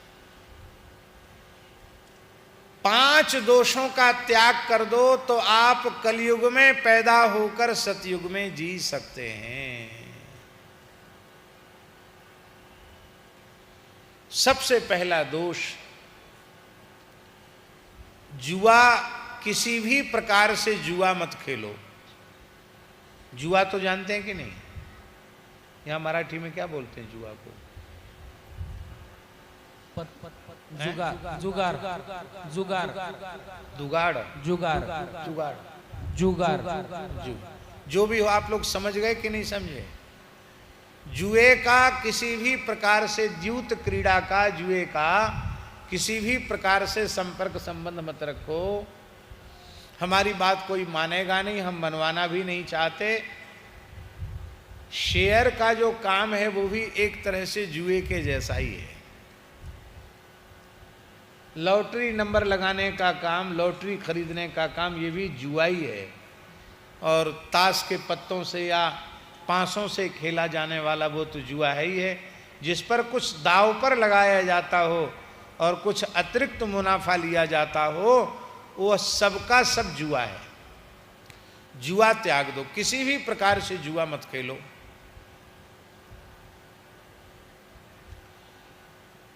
इतना व्याप्त हो गया है स्वामी जी जुआ व्यवहार में कि लोग शर्त बंध जाते हैं। ऐसा हो गया तो तुम कितना पैसा दोगे? बोले हम, ऐसा हो गया, तुम जो कहते ऐसा हो गया तो हम तुमको 100 रुपये देंगे, और नहीं हुआ तो बोले फिर हम तुमसे 1000 रुपये ले लेंगे। ये जुआ हो गया। भैया काय को लेना देना? किस लिए लेना देना? जुए का त्याग कर दो, पहला दोष। दूसरा दोष, मद्यपान का त्याग करो। शराब मत पियो, नशा मत करो। शराबियों के लिए एक अलग से नरक बनाया गया है। उस नरक का नाम शिव पुराण में भी आया है। उस नरक का नाम है अयः पान। शराबियों के लिए अलग लोक बना है, नरक में भी एक डिपार्ट अलग है, वहां शराब पीने वालों को भेजा जाता है। एक बार के मद्यपान में कितने मद्य कीटों को वह पी जाता है, क्योंकि शराब बनाने की जो प्रक्रिया है उसमें कीड़े हो जाते हैं लाल लाल मुंह के, और जब कीड़े आ जाते हैं तब शराब बनाने वाले लोग कहते हैं कि अब हाँ घान तैयार है शराब का। फिर उसको आधुनिक पद्धति से वो खौलाते हैं, उसकी वाष्पीकरण करके नली से बोतल में पैक करते हैं। कम थोड़ा उसका रिफाइन कम होता है तो उसको देसी कह देते हैं, ज़्यादा रिफाइन हो जाता है तो विदेशी कह देते हैं। इतना ही अंतर है सब कीड़ों का अर्क। तो एक बार के मद्यपान में जितने कीड़ों का अर्क पिया है आपने, उस मद्य कीट की योनि में उतने हजार बार आपको पैदा होना पड़ेगा। क्या भगवान ने आपको मनुष्य इसलिए बनाया था कि आप मद्य के कीड़े बनो? ब्राह्मण के लिए तो लिखा है कि अगम्यागमन हो जाए, अखाद्य खा ले तो उसका प्रायश्चित है ब्राह्मण के लिए, पर धोखे से भी यदि मद्य ब्राह्मण के मुख में चली जाए तो उसका ब्रह्मत्व तत्काल नष्ट हो जाता है, प्रायश्चित नहीं है। आप लोग कहेंगे ब्राह्मण के लिए मना है तो दूसरों के लिए फिर स्वीकृति है। नहीं, जब ब्राह्मण के लिए निषिद्ध है तो सबके लिए निषिद्ध है। ब्राह्मण केवल ब्राह्मण का परिचायक नहीं है, मानव समाज का अग्रेसर है। वो जैसा चलेगा वैसा पीछे वाले लोग चलेंगे। इसलिए ब्राह्मण को कहा जाता है, इसका अर्थ है मानव को कहा जा रहा है। जहां ब्राह्मण को कहा जा रहा है वहां मनुष्य मात्र को कहा जा रहा है। जुआ न खेलें, शराब न पिएं। तीसरा दोष है कभी किसी अवस्था में मांस न खावें। मांस खाना ये मानव जन्म के साथ, मानव शरीर के साथ महा पाप है। इससे बड़ा पाप और कोई दूसरा नहीं है। मांस शब्द की व्युत्पत्ति यदि आप सुन लें तो आप जीवन में कभी मांस का स्पर्श नहीं करेंगे। फिर से सुन लो हमारी बात। मांस शब्द की व्युत्पत्ति माने उसका अर्थ यदि आप समझ लें तो आप जीवन में कभी मांस का स्पर्श नहीं करेंगे। क्या है मांस शब्द का अर्थ? महाभारत के अनुशासन पर्व में युधिष्ठिर के पूछने पर पितामह भीष्म बतला रहे हैं, हे युधिष्ठिर, मांस शब्द का अर्थ समझो तो मांस से स्वाभाविक अरुचि फिर मनुष्य की हो जाती है। क्या है मांस शब्द का अर्थ? तो भीष्म जी बोल रहे हैं मांसः, महाभारत का श्लोक है महाराज जी, मांस भक्षयते यस्मात् भक्षयिष्येतमप्यहम् एतन मांसस्य मांसत्व मनुबुध्यस्व भारत।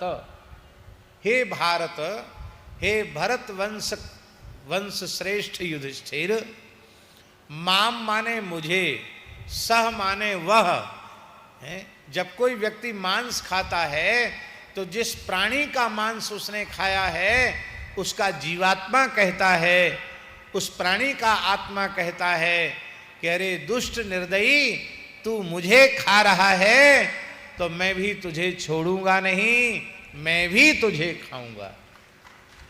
इसलिए मांसाहारी की कभी सदगति नहीं होती। वो चाहे जितना धर्म कर्म करे स्वर्ग तो जाएगा नहीं, घोर नरक जाएगा। जिस प्राणी का उसने मांस खाया है उतने हजार, उस प्राणी के शरीर में जितने रोयां हैं उतने हजार बार उसी योनि में उसे जन्म लेना पड़ेगा। मुर्गा खाता तो मुर्गा बनना पड़ेगा, बकरा खाता तो बकरा बनना पड़ेगा, और ऊट पटांग खाता वो भी बनना पड़ेगा।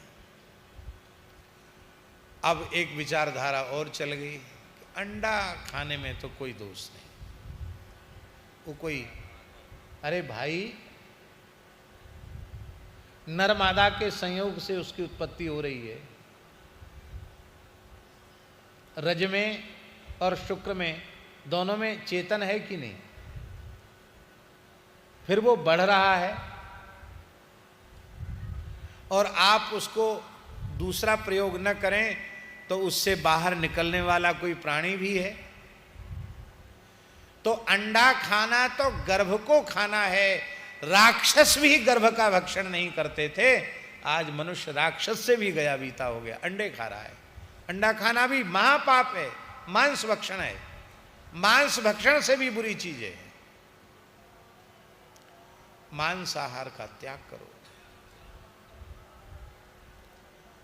आप सब लोग हमारी बात समझ रहे हैं कि नहीं समझ रहे हैं?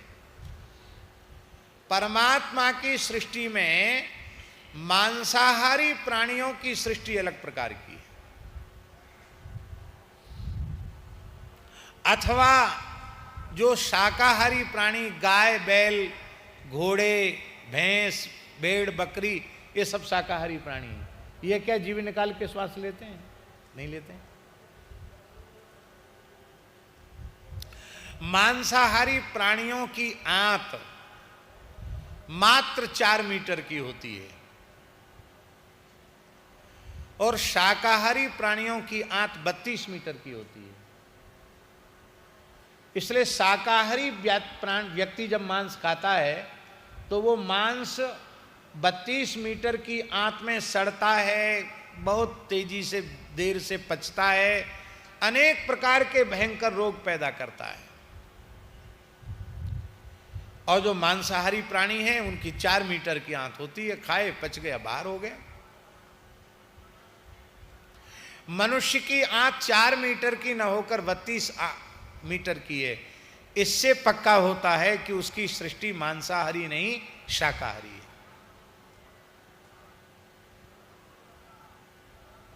और एक बात है, मांसाहारी प्राणियों के दांत इस प्रकार से परमात्मा बनाता है जो मांस को काटकर खाने के योग्य होते हैं। शेर के दांत, जो भी मांसाहारी प्राणी उनके दांत आप देखो,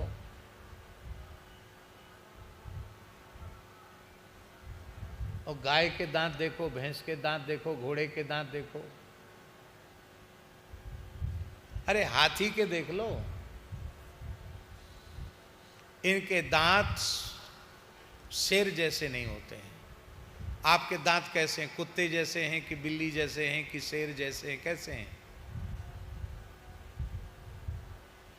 शाकाहारी प्राणी सृष्टि में जैसे जिन उनके दांत भगवान ने बनाए, आपके दांत वैसे ही हैं। आपके दांत, आपका मुंह मांस खाने के लिए नहीं है। इसलिए मांसाहार बहुत भारी पाप है मानव शरीर के प्रति। एक भ्रांति और हो गई स्वामी जी कि क्षत्रिय तो पहले से मांस खाते रहे, पर आप इस बात को समझने के लिए जिन्होंने मांस का सर्वथा त्याग किया वे पुण्य श्लोक हुए, वह इसलोक और परलोक में सुख के भागी हुए। यह विस्तार से विवेचन भीष्म पितामह कर रहे हैं, युधिष्ठिर को समझा रहे हैं। महाराज सैकड़ों राजाओं के नाम ले रहे हैं। मांसाहार कभी भी धर्म नहीं हो सकता, किसी भी प्रकार से धर्म नहीं हो सकता। ये विकृति आई कैसे? म्लेच्छों के संपर्क में आने के कारण ये हिंदुओं में विकृति आई। हम आपको प्रमाणित कर सकते हैं। आप महाराणा प्रताप को क्षत्रिय, एक विशुद्ध क्षत्रिय मानते हैं कि नहीं? वो भी भारत देश के गौरव थे महाराणा प्रताप। उनके जीवन चरित्र को उठाकर देखिए। जीवन भर म्लेच्छों से संघर्ष किया, मुगलों की गुलामी कभी स्वीकार नहीं की उन्होंने, और जंगल में घास की रोटी खा करके प्राण बचाए। जंगल में मांस खा के नहीं रह सकते थे वो क्या? शिवाजी के, छत्रपति शिवाजी महाराज के जीवन चरित्र को देखिए। उन्होंने अपने जीवन में कभी न मध्य का स्पर्श किया, न मांस का स्पर्श किया। मराठा क्षत्रिय थे कि नहीं? महाराज जी छत्रसाल, जिन महाराजा छत्रसाल ने बुंदेलखंड का विस्तार किया और बुंदेलखंड के एक छत्र सम्राट हुए वो, और उनका प्रेम छत्रपति शिवाजी से था। उनके पिता चंपत राय जी को मुगलों ने छल पूर्वक मार डाला था। युद्ध में पीछे से वार करके उनको मार दिया था। और वो भी ऐसे ही थे चंपत राय जी, वो भी जीवन पर्यंत लड़े उनसे। तो उनका ये था कि इसके पुत्र बड़े वीर होंगे, उनको भी मार दो। तो छत्रसाल और उनके भाई वो वहाँ से अपने प्राण बचाकर भागे। और जब वो प्राण बचा करके भागे तो उस समय अफजल खान की सेना जा रही थी महाराष्ट्र की ओर शिवाजी से लड़ने के लिए। तो शिवाजी से वो मिलना चाहते थे कि शिवाजी मेरी सहायता करें तो हम इधर भी क्रांति करें। तो वहाँ तक पहुँचे कैसे? बड़ा भयंकर अत्याचार था मुसलमानों का। औरंगजेब, जिसका गुणगान करने वाले लोग इस धरती पर पैदा हो रहे हैं, वो महा अत्याचारी, जो अपने बाप के प्रति जिसके मन में दया नहीं आई, वो कितना क्रूर कर्मा, कितना निर्दयी था। वो आदमी की आकृति में महाराक्षस था। ऐसे व्यक्ति का नाम लेने से दोष लगता है। ऐसा वह दुष्ट, उसने कितना अत्याचार किया। अफजल खान है, उसकी सेना में भील के वेश में दोनों भाई भर्ती हो गए। बोले हम लोग बहुत बढ़िया तीर कमान चलाना जानते हैं, तलवार चलाना जानते हैं, भाला चलाना जानते हैं, कुश्ती लड़ना जानते हैं। तो शक्ति प्रदर्शन किया गया। और ये बोले भाई हमारा कोई भी वीर इनसे टिक नहीं पा रहे, बच्चे हैं। तो उनको घोड़ा दे दिया और उनको बोले ठीक है युद्ध में ये काम आएंगे, भर्ती कर लिया। और वो सारे भेद उनके देख रहे थे कि ये क्या करते हैं, कैसे करते हैं, कहाँ से जाते हैं। तो जैसे ही शिवाजी के निकट अफजल खान की सेना पहुंची तो इन्होंने कहा कि हम थोड़ा शिकार खेल के आते हैं। उनको आप अनुमति मिल गई। वे गए और उनका तो केवल एक ही लक्ष्य था, शिवाजी से मिलना। तो जैसे ही छत्रपति शिवाजी के सामने महाराज छत्रसाल पहुँचे तो शिवाजी ने कहा, आइए वीरवर चंपत राय जी के पुत्र महाराज छत्रसाल, आपका महाराष्ट्र की धरती पर स्वागत है। उनको बड़ा आश्चर्य हुआ कि मैं पहली बार इनका दर्शन कर रहा हूँ, हम पहली बार इनके पास आए हैं। और मेरा कोई पूर्व परिचय नहीं, पर मेरे पिताजी का नाम और मेरा नाम और मेरा स्वागत, हम तो भील के वेश में हैं। फिर जब उनको एकांत में ले गए तो उन्होंने कहा कि अब सब बात तो हम पीछे करेंगे, पहले ये बताइए आपको कैसे पता चला कि मैं छत्रसाल हूं? तो छत्रपति शिवाजी ने कहा, राजा का गुप्तचर विभाग जितना सुदृढ़ होगा वह कूटनीति राजनीति में, युद्ध नीति में उतना सफल होगा। आपके पिताजी वीरगति को प्राप्त हुए और आप जब से वहाँ से चले हैं और यहाँ तक आए हैं, हमको एक एक पल की रिपोर्ट प्राप्त है। बस बोले हमने आपसे मंत्र ले लिया राजनीति का कि बस हम अपने गुप्तचर विभाग को संगठित करें। और फिर शिवाजी ने सहयोग किया, बाद में बाजीराव पेशवा ने भी लड़ाइयों में उनका सहयोग किया। और पूरा विशाल इत वरहद उत सौनहद इत चंबल इत तौस छत्रसाल से लड़न की रही न काहू हौस। यहाँ छत्रपति शिवाजी ने पूरे प्रदेश को स्वतंत्र कर लिया। वहाँ विशाल बुंदेलखंड क्षेत्र को, माने महाराष्ट्र की सीमा तक, यहाँ तो भी स्वतंत्र, वहाँ तक स्वतंत्र देश हो गया था। माने इन महापुरुषों के काल में ही मुगल साम्राज्य का एक प्रकार से पतन हो चुका था, समाप्त हो चुका था, नाम मात्र के बादशाह रह गए थे। उन छत्रसाल के जीवन का एक प्रसंग है महाराज जी, कि मुगलों से युद्ध करते करते उनकी बहुत बड़ी सेना समाप्त हो गई, क्यों मुगल बहुत अधिक थे, लेकिन विजय इनकी हुई। इनकी बहुत बड़ी सेना मारी गई, पर ऐसा समझिए कि इनके 10 वीर मरे तो उनके 1000 मर गए, ऐसा। पर इनके कम थे, उनके ज्यादा थे। तो अंत में जब वो समाप्त होने लगे, उन्होंने सोचा कि अब भागे वो प्राण बचा करके। म्लेच्छ जो थे वो प्राण बचाकर भागे, भाग गए, और ये गए शत्रुओं को शिविर पर कब्जा किया इन्होंने। तो वहां का गोला बारूद हथियार सब इनके कब्जे में आ गए। अब लड़ते लड़ते कई दिन हो गए थे। उनके पास तो राशन था, इनके पास राशन खत्म हो चुका था। तो इनके वीर जो मर रहे थे उसमें एक कारण ये भी था कि भूखे लड़ रहे थे। वो वहां तक पहुंचने का व्यवस्था समाप्त हो गई थी, चारों से घेराबंदी हो गई थी। तो इनके वीरों ने कहा छत्रसाल से कि अब हमारे प्राण बहुत संकट में हैं, आप अनुमति दें तो इनकी रसोई में जो कुछ है वो सब खा करके हम अपने प्राण बचावें। उन म्लेच्छों की रसोई में तो सब भेड़ा बकरा सुअर, सुअर तो खैर खाते नहीं है वो, भेड़ा बकरा भैंसा यही सब था उसमें, गायें भी रही होंगी, मांस था। छत्रसाल ने कहा कि हमें प्राण त्यागना मंजूर है, लेकिन हम अपने जीते जी न तो यह वस्तु खा सकते हैं और न तुमको खाने की अनुमति दे सकते हैं, क्योंकि मनुष्य का शरीर तो कभी न कभी नष्ट होगा। शरीर अनित्य है, और इस शरीर से वह जिस धर्म का आचरण करता है वो नित्य है। इसलिए अनित्य की उपेक्षा करके नित्य का आदर करना चाहिए, हमको यही सिखाया गया है।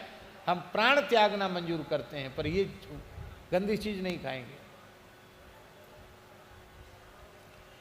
तो वीरों ने कहा हमारे तो प्राण निकल रहे हैं, तब क्या खाएं।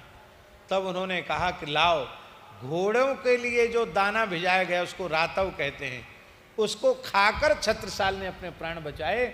उनके सिपाहियों ने घोड़ों का दाना पानी खाकर प्राण बचाए, मांस नहीं खाया। यह हमारे पूर्वजों का इतिहास था। पर हिंदू राजा मुसलमानों से मिल गए, उनको बेटियां भी देने लग गए, और उसका दुष्परिणाम हुआ कि उनके जीवन में मद्य आया, मांस आया, और फिर रही सही कुछ थोड़ी बहुत सभ्यता और संस्कार बचे थे, उनको अंग्रेजों ने सर्वनाश कर दिया। अंग्रेजों ने क्या किया कि राजकुमारों को पढ़ाने के लिए लंदन लेकर के गए, विलायत लेकर के गए, और वहाँ क्या पढ़ाया उनको। जो हिंदू राजा थे जिनके समय से यज्ञोपवीत हुए थे, जो शिखा सूत्र धारण करते थे, संध्योपासन करते थे, गायत्री जप करते थे, वेद पाठ करते थे, उन राजकुमारों को विदेश में ले जाकर खड़े खड़े लघुशंका करना सिखाया, मांस खाना सिखाया, व्यभिचार सिखाया, मद्य पीना सिखाया, और वे सब सर्वनष्ट विनष्ट होकर के धर्म और सदाचार का नाश करके वो यहाँ आए। तो उन्होंने इसी प्रकार के संस्कारों का प्रचार अपने परिवार में, समाज में किया। यथा राजा तथा प्रजा। हमारा कोई पूर्वज मांसाहारी नहीं था, हमारा कोई पूर्वज मद्यपान करने वाला नहीं था। इसलिए किसी भी जाति के मनुष्य के लिए जो हिंदू है, सनातनी है, भारतीय है, उसको मांस नहीं खाना चाहिए। तो आप ध्यान रखेंगे कि नहीं। पहली बात, कभी मद्यपान नहीं करना, कभी जुआ नहीं खेलना, कभी मांस नहीं खाना। बिना प्राणियों की हिंसा के, हत्या के मांस प्राप्त नहीं होता। आप कहें हम थोड़ी हत्या करते, हम तो दुकान से खरीद के खा लेते हैं या दुकान में जाकर खाते हैं। तुम खाते हो इसलिए तो प्राणियों की हत्या हो रही है, तो उस हत्या में तुम ही कारण हो, इसलिए मांस नहीं खाना। कितने दोष हो गए हैं? 3। चौथा दोष है परस्त्री गमन, ये चौथा दोष है। आज ही हम पंचांग में पढ़ रहे थे सवेरे, अल्पायु होने के कारण, स्वामी जी, अल्पायु होने के अनेक हेतु गुनाए। इसमें भीष्म जी कह रहे हैं मनुष्य के अल्पायु में मरने का मुख्य कारण है परस्त्री गमन।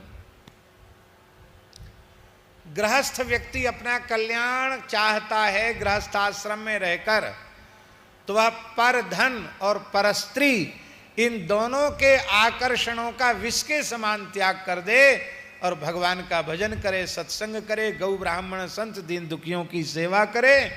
कहीं जाने की आवश्यकता नहीं, वहीं रहकर उसका पर हो जाएगा। पर साधु के लिए और कठिन बात है। गृहस्थ के लिए तो परधन और परस्त्री का आकर्षण, विरक्त साधु सन्यासी के लिए तो धनमात्र का आकर्षण और नारी मात्र के आकर्षण का वह भयंकर विष के समान त्याग करेगा तो ही उसका साधु सन्यासी जीवन सफल होगा, नहीं तो वह अपने आप को धोखा दे रहा है। कोई एक, हमारे पहाड़ी बाबा महाराज कहते थे, गुरुदेव भगवान, कि जब कोई एक साधु घर से निकलता है, साधु बनता है, तो बोले सैकड़ों पीढ़ियां भगवान के धाम की अधिकारिणी हो जाती है, और जब साधु बनकर उसकी मर्यादा से भ्रष्ट होता है तो हजारों पीढ़ियां नरक को चली जाती है। इसलिए साधु का धर्म है पूरे जीवन पर्यंत भयंकर से भयंकर विष मानकर धनमात्र के आकर्षण से अपने को बचा कर रखे और स्त्री मात्र के आकर्षण से अपने को बचा के रखे। धन के आकर्षण से तो बचाना चाहिए ही, स्त्री का आकर्षण वह एक ही उसका साधन है। इन नारियों को भगवती जगदम्बा का स्वरूप मान लो तो फिर इनके प्रति सहज श्रद्धा हो जाएगी। और है भी यही, तत्व की दृष्टि यही है। विद्या समस्ता तव देवी भेदाः स्त्रिय समस्ता सकला जगत्सु त्वयैकया पूरित मुंबई तत् काते स्तुतिस्तव्य परापरोक्ति। माताओं के चरणों की ओर ही ध्यान देना अत्यंत अत्यंत आवश्यक है। उतना ही व्यवहार समाज के बीच में करना। भगवत प्राप्त संत होने के बाद, पूर्ण तत्वज्ञानी होने के बाद भी एकांत में किसी स्त्री शरीर से संभाषण नहीं करना, एकांत में स्त्री के साथ नहीं बैठना, क्योंकि बलवान इंद्रिय ग्रामो विद्वान समपि करसति मात्रा स्वस्रा दुहित्रा वा न विविक्तासनो भवेत्। धन का आकर्षण, स्त्री का आकर्षण। महाराज जी मलुकदास जी का बड़ा विलक्षण दोहा है। वो कहते हैं, नारी नाही निहारिए, साधु के लिए, नारी नाही निहारिए, करे नयन की चोट, को एक साधु उबरे पर ब्रह्म की ओट। भगवान की शरणागति का आश्रय लेकर के कोई उबर सकता है। दूसरी बात मलुकदास जी कह रहे हैं, नारी घोटी अमल की, ये नशे की घुट्टी है। इस अमल का सेवन करने वाले कौन हैं? नारी घोटी अमल की, अमली सब संसार, को एक साधु ऐसा ना मिला, जो संग उतरा हो पार। इस घुट्टी का सेवन करके भवसागर से पार उतर गया हो, बोले हमको ऐसा साधु अपने जीवन में नहीं मिला। हाँ हाँ,